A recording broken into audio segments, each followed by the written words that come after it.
Good evening and welcome to the Business Day. I'm Anthony Lugg. A new business venture is about to take flight in Clarendon at the Denbigh Showground. It involves taking the big screen to the parish. The details in this report. The Denbigh Showground, a proverbial white elephant in Clarendon. It only comes alive 3 days each year during the hosting of the annual agricultural show from August 4 to 6. But a plan to bring more commercial activity to the facility has materialized. It follows nearly 5 years of discussions and planning with private investor Everall Morris, who operates an IT company, NetMerge. Over the last 20 years, I would say, the people of Maypen and Clarendon have no theater where you can go sit, watch a movie. And we have been in discussion and dialogue with Everall since 2020.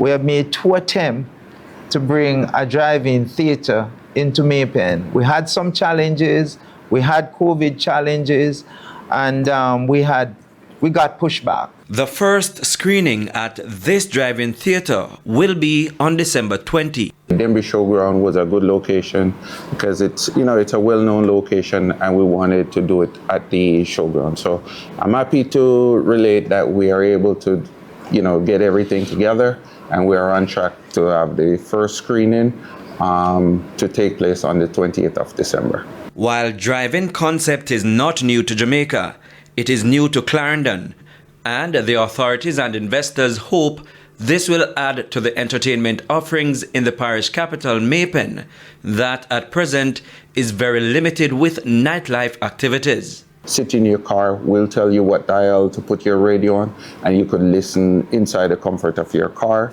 with your significant other or your family or your kids. We're trying to accommodate everyone. Prince Moore, TVJ News. To some currency trading now, foreign exchange trading ended today with banks and cambios selling the American dollar for an average $156.56. The Canadian dollar is being sold for $109.16. $198.36 is the average value of the pound, while the euro is going for $162.90. The JSE index declined by 28 points, while the junior market index declined by 62 points. Overall market activity resulted from trading in 117 stocks, of which 43 advanced, 52 declined, and 22 traded firm. The winners were led by Cygnus Real Estate Financial, Sterling Investments US dollar share, KLE Group, Trans-Jamaican Highway US dollar share, and Pulse Investments. The 52 losers include ISP Financial Services, Fosrich, Consolidated Bakeries, Margaritaville Turks, and Jamaica Public Service 7%.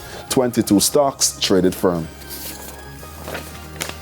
And that's the Business Day. I'm Anthony Lugg. News from overseas after the break.